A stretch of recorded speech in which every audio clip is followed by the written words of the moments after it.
얼마 전에 저는 어린 아이들을 대상으로 설교를 준비할 일이 있었습니다. 그때 주어졌던 본문이 바로 오늘 함께 읽은 누가복음 10장 38절에서 42절이었는데요. 그 어린 아이들을 위한 설교를 준비하면서 기회가 되면 성인분들과 함께 나누고 싶은 생각들이 좀 있었는데 오늘이 바로 그날인 것 같습니다. 오늘 누가복음을 통해 마르다에게 오신 예수님을 여러분 모두가 만나시게 되기를 바랍니다. 마리아와 마르다의 이야기, 아마 여러분들은 이미 몇 번이고 들어봤을 그런 익숙한 이야기일 것입니다. 우리에게는 익숙한 이야기지만 어린아이들에게는 익숙하지도 않을 수 있는 이야기이기 때문에 그 이야기를 아이들에게 어떻게 전하면 좋을까 하는 고민이 어린아이들 설교의 어려움이었던 것 같습니다. 사실 마리아와 마르다의 이야기는 간단하고 그리고 명확합니다. 예수님께서 오셨을 때 마리아는 예수님의 발 곁에 앉아서 예수님의 음성을 듣고 있었고 마르다는 여러 집안일로 분주하다가 예수님께 불평을 토로하지요. 마르다의 불평에 예수님께서는 마리아가 좋은 것을 선택했으니 놓치지 않을 것이다 라고 한 이야기입니다. 우리는 마리아와 마르다의 이야기의 교훈으로 보통 마르다처럼 분주해야 하는 것은 좋지 않다, 마리아처럼 예수님 곁에서 예수님께 집중하는 것이 좋은 것이고 또한 필요한 것이다 라고 이야기를 하곤 합니다. 마르다와 마리아 둘은 자매였지만 한 상황에서 서로 다른 행동을 취했기 때문에 자연스럽게 두 사람의 차이점을 강조하곤 합니다. 여러분은 살면서 얼마나 많은 비교를 하시는지요? 혹시 여러분 엄친아, 엄친딸이라는 말을 들어보신 적이 있으신지요? 사실 엄친아와 엄친딸이라는 말은 엄마 친구 아들, 엄마 친구 딸이라는 그런 단순한 의미입니다. 그 단어 자체에는 특별한 어떤 의미가 있진 않죠. 하지만 보통 부모들이 자기 자식에게 내 친구 아들 누구누구는, 내 친구 딸 누구누구는 이렇게 하더라, 너는 도대체 왜 그러니? 라고 이야기를 하면서 엄친아, 엄친딸은 긍정적인 의미인 동시에 누군가에게는 굉장히 부정적인 의미로 다가오긴 합니다. 사람의 사고 과정에서 이러한 비교는 너무나도 자연스러운 과정입니다. 여러분들 어린아이들이 처음 말을 배울 때 배우는 단어 중에 하나가 크다 혹은 작다라는 단어가 있죠. 그 크다와 작다라는 단어는 무엇보다 크다 혹은 무엇보다 작다라는 비교를 자연스럽게 전제하고 있습니다. 사람에게 비교는 너무나도 자연스러운 그런 인식의 과정입니다. 하지만 세밀한 관찰과 정확한 이해가 없는 그런 섣부른 비교는 각각의 대상이 지닌 고유의 장단점을 무시한 채 어느 하나는 좋은 것이고 다른 하나는 나쁜 것이다 라는 단순한 이분법칙 결론을 가져오기도 합니다. 그리고 그 결론은 더 심하게는 비교당한 존재로 말미암아 열등감에 빠져들게 하는 그런 위험을 가질 수도 있습니다. 우리는 삶에서 많은 경우 하나님께서 우리 각자에게 보여주신 선한 길과 계획과 장점을 보지 않고 섣부르고 어설픈 비교를 통해 다른 사람은 저렇게 사는데, 다른 사람은 저렇게 건강한데, 다른 사람은 저런데 왜 나는 이렇지? 이런 식의 어설픈 비교를 하며 자신을 비하하는 경우가 있습니다. 여러분의 인생 가운데 이런 잘못된 비교를 하고 있다면 다른 사람과의 비교를 하기보다는 여러분의 삶을 향한 하나님의 사랑과 계획을 발견하실 수 있기를 주님의 이름으로 축원합니다. 마리아와 마르다의 이야기도 이런 섣부른 비교로 해석되는 경우가 종종 있습니다. 어린아이들에게 설교 시간에 함께 보여줄 시청각 자료를 찾다가 발견한 그림 몇 가지 그림을 한번 보여드리도록 하겠습니다. 네. 보통 마리아와 마르다의 그림을 이제 아이들에게 보여주기 위해서 찾다 보면 이런 그림이 나옵니다. 예수님이 앉아 계시고 마리아는 그 예수님의 발 곁에 앉아 있지요. 그리고 마르다는 예수님을 바라보고 있습니다. 하지만 이런 그림 말고도 좀 더 재미난 그림들이 있습니다. 다음 슬라이드. 네. 마르다의 표정이 잘 보이실지 모르겠습니다. 마르다의 표정을 잘 보면, 네, 고맙습니다.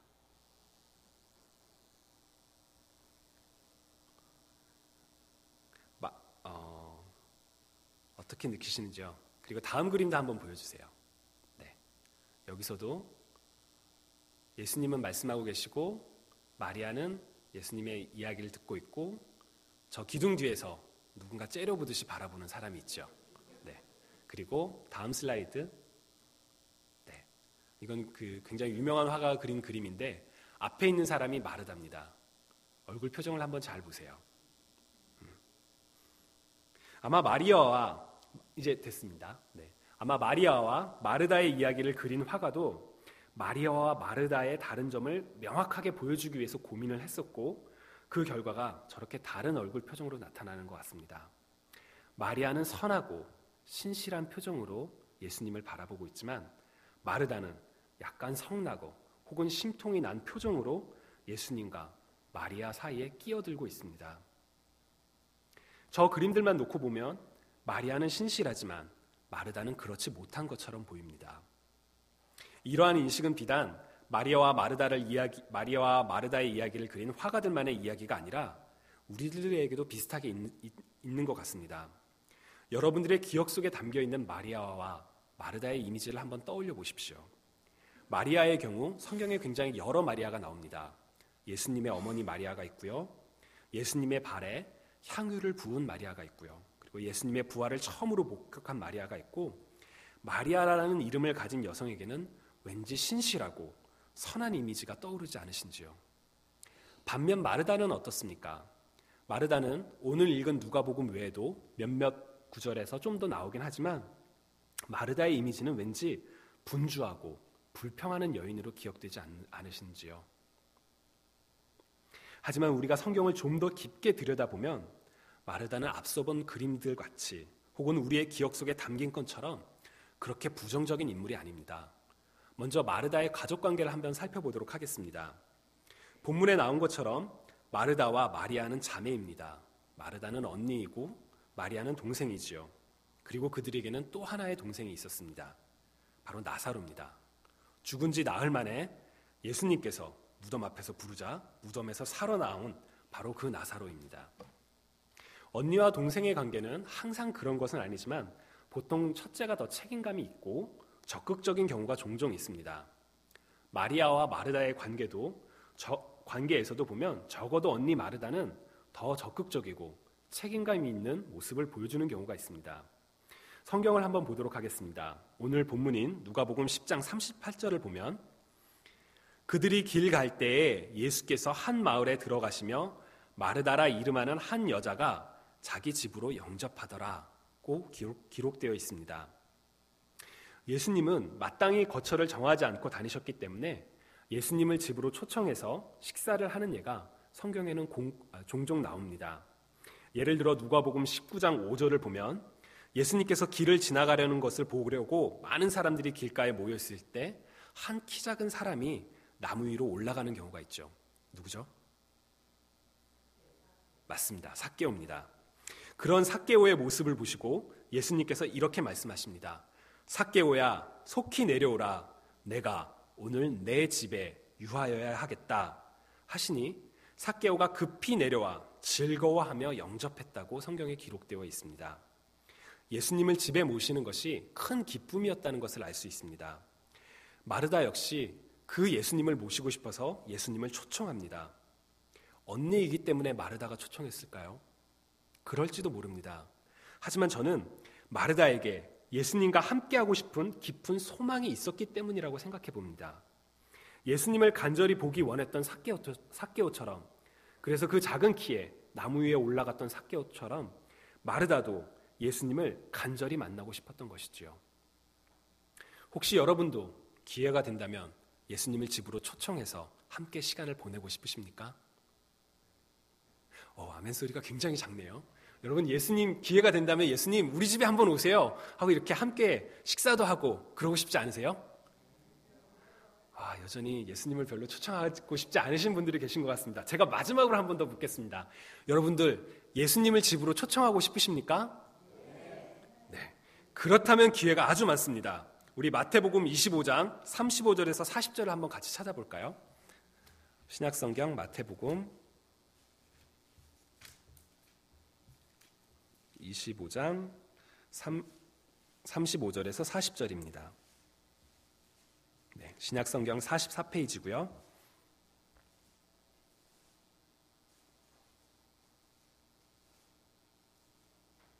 제가 읽겠습니다. 내가 줄일 때에 너희가 먹을 것을 주었고 목마를 때에 마시게 하였고 나그네 되었을 때에 영접하였고 헐벗었을 때에 옷을 입혔고 병들었을 때에 돌보았고 옥에 갇혔을 때에 와서 보았느니라. 이에 의인들이 대답하여 이르되 주여 우리가 어느 때에 주께서 줄이신 것을 보고 음식을 대접하였으며 목마르신 것을 보고 마시게 하였나이까? 어느 때에 나그네 되신 것을 보고 영접하였으며 헐 벗으신 것을 보고 옷 입혔나이까? 어느 때에 병드신 것이나 옥에 갇히신 것을 보고 가서 배웠나이까 하리니 임금이 대답하여 이르되 같이 읽겠습니다. 내가 진실로 너희에게 이르노니 너희가 여기 내 형제 중에 지극히 작은 자 하나에게 한 것이 곧 내게 한 것이니라 하시고, 여러분들 우리 같이 읽은 40절의 말씀처럼 우리에게는 이미 예수님을 영접하고 섬길 수 있는 기회가 있습니다. 삭개오처럼 마르다처럼 이 기회를 붙잡는 여러분들이 되시기 바랍니다. 두 번째로 마르다는 주님을 향한 굳은 믿음이 있던 사람이었습니다. 요한복음 11장을 보면 마르다가 예수님을 초청하여 함께 식사를 한 이후에 시간이 지나 동생 나사로가 병들어 죽게 되는 일이 발생합니다. 마르다와 마리아는 사람을 보내 예수님께 와달라고 합니다. 하지만 예수님께서 도착하셨을 무렵에는 이미 나사로가 죽은 지 나흘이나 지난 후였습니다. 요한복음 11장 20절에 보면 마르다는 예수께서 오신다는 말을 듣고 곧 나가 맞이하되 마리아는 집에 앉았더라고 기록되어 있습니다. 마르다는 예수님이 오신다는 이야기를 듣고 막 달려나갔지만 마리아는 왜 집에 앉아 있었을까? 실제로 마리아는 주님께서 부르시기까지 그 자리에서 떠나지 않았습니다. 여러 가지 추측이 가능하겠지만 저는 마르다에게는 사랑하는 동생을 잃은 슬픔보다 더 강하게 예수님에 대한 믿음이 있었기 때문에 깊은 슬픔에 빠진 마리아가 절망에 있었던 반면 마르다는 주님께 달려나간 것이 아닐까라고 한번 생각해 봤습니다. 마르다는 주님께 달려가 이렇게 이야기를 합니다. 주께서 여기 계셨더라면 내 오라비가 죽지 아니하였겠나이다. 여러분 이 구절을 한번 마르다의 심정으로 읽어보세요. 주께서 여기 계셨더라면 내 오라비가 죽지 아니하였겠나이다. 여러분이 마르다라면 이 말을 어떻게 하셨을까요? 여러분께서는 전능하신 하나님께서 우리의 필요와 간구에 응답하시고 사랑과 은혜로 채워주시는 분이시라는 것을 믿으십니까? 그래서 도와달라고 사람을 보냈는데, 기도했는데 시간이 지나 결국 사랑하는 자가 죽음에 이르는 일이 발생했습니다. 기도하면서 기다렸는데 병이 더 심해지고 자녀의 입학과 취업이 좌절되고 사업이 어려워지는 그런 절망적인 일이 생기신 적은 없으신지요? 그토록 기도하고 기다렸는데 말입니다. 마르다의 고백은 바로 그런 마음이 담겨 있습니다. 주께서 여기 계셨더라면 내 오라비가 죽지 아니하였겠나이다. 단순한 탄식이 아니라 원망처럼 들릴 수도 있는 말입니다. 주께서 여기 계시지 않아서 내 사랑하는 오라버니가 죽었습니다. 주께서 내 기도에 응답해 주시지 않아서 일이 이렇게 되었습니다. 그런데 마르다의 말은 여기서 끝나지 않습니다. 바로 다음 절을 보시면 그러나 나는 이제라도 주께서 무엇이든지 하나님께 구하시는 것을 하나님이 주실 줄을 아나이다 라고 이야기를 합니다. 깊은 절망에 빠져 있지만 구원의 하나님을, 사랑의 예수님을 믿는 믿음을 놓지 않고 있는 것입니다. 마르다가 이 이야기를 할 때 주님 나사로를 살려주세요. 주님 이제 나사로를 살려주세요. 그랬을까요? 저는 그랬을 것 같지 않습니다. 왜냐하면 요한복음 11장 39절에 보면 예수께서 이르시되 돌을 옮겨 놓으라 하시니 그 죽은 자의 누이 마르다가 이르되 주여 죽은 지가 나흘이 되었음에 벌써 냄새가 나나이다 라고 말합니다. 즉 이미 죽은 지 나흘이 되어서 더 이상 부활의 소망이 없다는 것을 마르다는 잘 알고 있었습니다. 어떻게 보면 지극히 합리적이고 이성적인 판단이지요. 죽은 지 나흘이나 지나 살아난 사람이 없고 이미 시체가 썩기 시작해서 냄새가 나기 시작하니까 왜 돌문을 치우나요? 왜 돌문을 치우라고 하시지요? 라고 묻고 있는 것입니다. 하지만 그럼에도 불구하고 마르다는 주님에 대한 소망이 있었습니다. 비록 지금 당장 나사로를 살리는 것은 못하지만 주께서 무엇이든지 하나님께 구하시는 것을 하나님이 주실 줄을 압니다 라고 마르다는 고백하고 있기 때문입니다. 여러분에게도 이런 마르다와 같은 믿음이 있으신가요? 하나님께 기도했지만, 언제까지 응답되어야 되는 그런 기도를 해서 간절히 기도했지만 기한이 다가오도록 결국 아무런 답변이 없었을 때, 이제 남은 것은 절망과 좌절이고 현실적으로는 아무런 해결책이 없을 때, 그럼에도 불구하고 예수님에 대한 간절한 소망을 여러분들은 품고 계시는지요? 요한복음 11장 24절에서 27절에 예수님께서 이르시되 나는 부활이요 생명이니 나를 믿는 자는 죽어도 살겠고 무릇 살아서 나를 믿는 자는 영원히 죽지 아니하리니 이것을 내가 믿느냐? 라고 물으셨을 때 마르다는 이렇게 답합니다. 주여 그러하여이다. 주는 그리스도시요 세상에 오시는 하나님의 아들이신 줄을 내가 믿나이다. 여러분들에게는 마르다의 이 고백이, 마르다의 이 믿음이 있으신지요? 이 믿음이 있으시다면 지금 다 같이 소리내서 우리 한번 고백해 봤으면 좋겠습니다. 저를 따라해 주세요. 주는 그리스도시요 세상에 오시는 하나님의 아들이신 줄을 내가 믿나이다. 아멘. 네. 마르다는 바로 이런 믿음을 가지고 있었습니다. 마지막으로 마르다는 책임감이 있는 사람이었습니다. 오늘 본문인 누가복음을 보면 마르다가 주님을 초청합니다. 주님께서 그 초청에 응하셨을 때 마르다는 삭개오처럼 정말 기뻤을 것입니다. 그리고 정말 주님을 잘 대접하기 위해 최선을 다했을 것입니다. 그런데 문제는 상황이 쉽지 않습니다. 예수님은 혼자가 아니라 제자들을 비롯하여 많은 사람이 예수님을 따라다니고 있었고, 그 상황은 음식을 단순히 맛있게 잘 준비해야 하기도 하지만 동시에 많은 사람들의 음식을 준비해야 하는 상황이기도 했습니다. 아무리 계획을 잘 세웠다 하더라도 마음이 분주해질 수밖에 없는 바로 그런 순간입니다. 여러분은 언제 사람을 초청해서 집에서 함께 식사를 하시는지요? 그 사람을 알고 싶고, 그 사람과 이야기하고 싶고, 그 사람이 좋고, 그 사람과 말하는 게 재밌고, 그리고 그 사람이 고마워서 그 고마움에 답변하고 싶어서, 그래서 그렇게 함께 시간을 보내고 싶어서 초청하지 않으십니까? 마르다도 마찬가지였습니다. 바쁘게 일하고 싶어서, 내가 얼마나 음식을 잘하는지 보여주고 싶어서 예수님을 초청한 게 아니라 예수님과 함께 하고 싶어서, 예수님을 대접하고 싶어서 초청했습니다. 하지만 초청한 자의 책무는 초청한 자의 책임을 다하기 위해 식사 준비에 자신의 책임을 다하고 있었고, 점점 식사 시간이 다가오면서 마음이 급해지고 막 걱정되는 순간이 오게 된 것입니다.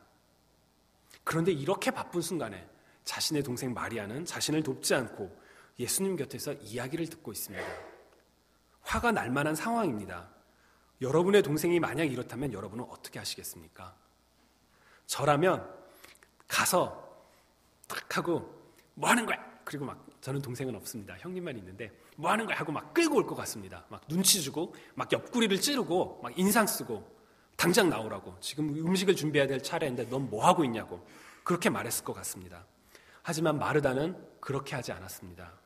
왜냐하면 비록 자신의 동생 마리아가 자신을 돕지 않고 예수님 곁에서 놀고 있는 것처럼 보이지만 바로 예수님과 이야기를 하고 있었기 때문에 동생을 끌어내지 않고 예수님께 가서 이야기를 합니다. 주여 내 동생이 나 혼자 일하게 두는 것을 생각하지 아니하시나이까 그를 명하사 나를 도와주라 하소서. 이 말은 단순히 마리아를 혼내달라고 고자질하는 모습으로 보는 것은 맞지 않다고 생각합니다. 우선 마르다는 자신의 윗사람이라고 믿는 예수님께 가서 상황을 이야기하며 예수님의 허락을 구하는 것일 수도 있습니다. 혹은 마르다 역시 주님의 위로를 받고 싶어서 내 상황 좀 알아주세요, 저도 힘들어요 라고 이야기하고 있는 것인지도 모릅니다. 또는 마리아가 말을 잘 듣지 않는 동생이라서 예수님 잘 듣지 않지만 예수님의 말을 잘 듣는다는 것을 알기에 예수님께 부탁하고 있는 것인지도 모릅니다. 저는 마르다가 아니기에 그 마르다의 마음속에 어떠한 의도가 있었는지 알지 못합니다. 하지만 제가 확실히 아는 것은 마르다는 지금 마음이 심히 걱정스럽고 아주 복잡한 상황이라는 것입니다. 그래서 예수님께 가서 이렇게 얘기를 하죠. 주여 내 동생이 나 혼자 일하게 두는 것을 생각하지 아니하시나이까 그를 명하사 나를 도와주라 하소서. 예수님을 향한 섬김의 마음도 있었고 예수님을 향한 굳은 믿음도 있었고 그리고 주님의 일에 책임을 다할 줄도 아는 마르다. 저는 이 마르다가 바로 우리가 닮고 싶고 되기 원하는 믿는 자의 모습이 아닐까 생각해 봅니다. 예수님을 보면 달려가서 저희 집에 좀 오세요 하고 초청하고 싶은 마음, 예수님이 살아계신 하나님의 아들이요 그리스도이시기에 주께서 말씀하시는 것이 무엇이든지 이루어지리라는 굳은 믿음, 그리고 그 사랑하는 주님을 위해 책임감을 갖고 헌신하며 섬기고 싶은 마음, 바로 우리 성도들이 따르고 싶은 모습이 아닐까요? 여러분은 바로 이런 마르다가 되고 싶지 않으십니까? 문제는 바로 이런 열심 가운데 실족하게 되는 상황입니다. 하나님을 더 사랑하고 열심히 잘하고 싶어서 교회의 여러 사역에도 참가하고 사회에서도 그리스도인으로서 잘 살려고 노력했는데 어느 순간 내가 왜 그렇게 살아야 되는지 목적을 잊어버리고 현재의 일을 잘하는 것에만 몰두하면서 마음이 분주해지고 그래서 실족해지는 그런 상황 말입니다. 교회에서 잘 섬기려고 노력했는데 어느 순간 너무 힘이 달려서 피곤하고 가정과 직장에서도 분주하게 되어버린 자기 자신의 모습을 발견해 보신 적은 없으신지요? 바로 그런 상황이 그토록 믿음 좋고 열심 있고 책임감이 있던 마르다가 처한 상황입니다. 그런데 그 마르다에게 주님은 이렇게 말씀하십니다. 마르다야, 마르다야, 내가 많은 일로 염려하고 근심하나 몇 가지만 하든지 혹은 한 가지만이라도 족하니라. 여러분, 예수님께서 마르다에게 이 말씀을 하시는 장면을 한번 상상해 보세요. 꾸짖는 모습이셨을까요? 마르다야, 마르다야 이랬을까요? 아니면 안타까운 모습으로 탄식하셨을까요? 마르다야, 너 왜 그러니? 마르다야, 이렇게 마르다야라고 부르셨을까요? 주님은 마르다를 사랑하고 계셨습니다. 요한복음 11장 5절에 보면 예수께서 본래 마르다와 그 동생과 나사로를 사랑하시더니 라고 기록되어 있습니다. 예수님은 마르다를 사랑하고 계셨습니다. 그래서 마르다야, 마르다야라는 이 두 번의 반복되는 부름은 단순히 꾸짖거나 비판하기 위한 목소리가 아니라 너무 힘들어요. 주님, 저 너무 힘들어요. 라고 와서 울먹이는 마르다에게 조용히 그리고 잔잔히 그 이름을 불러주시는 상황이 아닐까요? 마르다야, 마르다야. 한 번도 아닌 두 번을 반복하며 부르실 때 주님은 사랑하는 마르다의 힘든 상황을 아시고 눈물마저 글썽이셨을지도 모릅니다. 마르다야, 마르다야, 내가 많은 일로 염려하고 근심하나 몇 가지만 하든지 혹은 한 가지만이라도 족하니라. 가정에서, 직장에서, 교회에서 좋은 사람 혹은 성공하는 사람이 되기 위해 숨가쁘게 열심히 자신이 맡은 바 책무를 성실히 다해오다가 어느새 지쳐버린 우리들에게 하시는 말씀입니다. 마르다야, 마르다야. 우리는 가끔 10달란트를 받아 10달란트의 이문을 남긴 종의 이야기를 떠올리며 우리에게 주어진 것들 이상으로 더 많은 결과를 남기기 위해, 그래서 더 큰 금액을 헌금하고 세상에서 성공해서 말 그대로 성공한 그리스도인이 되기 위해, 그래서 하나님의 이름을 높이기 위해 열심과 최선을 다하려고 합니다. 그런 행위가 잘못된 것이라고 누가 비판하겠습니까? 하지만 하나님의 관심은 그래서 내가 세상에서 얼마나 더 높은, 더 많이 가진, 더 존경받는 사람이 되는 것에 있는 것이 아니라 우리의 마음이 그런 일들로 인해 분주해지고 우리의 마음이 중심을 잃어 좌절하고 실족하게 하는 바로 그런 상황에 대해 안타까워하는 데 있습니다. 수고하고 무거운 짐진 자들아, 다 내게로 오라. 내가 너희를 쉬게 하리라. 주님께서 말씀하신 것처럼 주님께서는 우리에게 위로와 평안과 안식을 주기 원하십니다. 가장 귀한 것, 가장 좋은 것은 그것은 바로 주님의 곁에 있는 것, 주님의 목소리를 들으며 평안을 얻는 것, 바로 주님께서 마르다에게 주고 싶으신 평안, 그리고 바로 지금의 우리에게도 주고 싶으신 평안입니다. 여러분, 우리는 마르다처럼 소망과 믿음을 갖고 최선을 다해 세상에서 살기 원합니다. 하지만 그러한 모든 일 속에서 자신을 잃어버리지 않기를 바랍니다. 주님께서는 우리가 언제 어떠한 모습이든지 세상에서 높은 자이든지 낮은 자이든지 부유한 자이든지 가난한 자이든지 그런 세상적인 기준은 하나님의 관심이 아닙니다. 주님께서 원하시는 것은 우리가 주님의 품에서 주님의 목소리에 귀 기울이고 주님의 사랑을 누리며 그 평안 속에서 거하는 것입니다. 마르다에게 평안과 위로를 주셨던 주님께서 오늘 바로 지금 이 순간 여러분을 부르고 계십니다. 마르다야, 마르다야 하고 잔잔히 그리고 따스히 부르셨던 주님의 그 음성이 오늘 여러분 각자의 이름을 부르고 계십니다.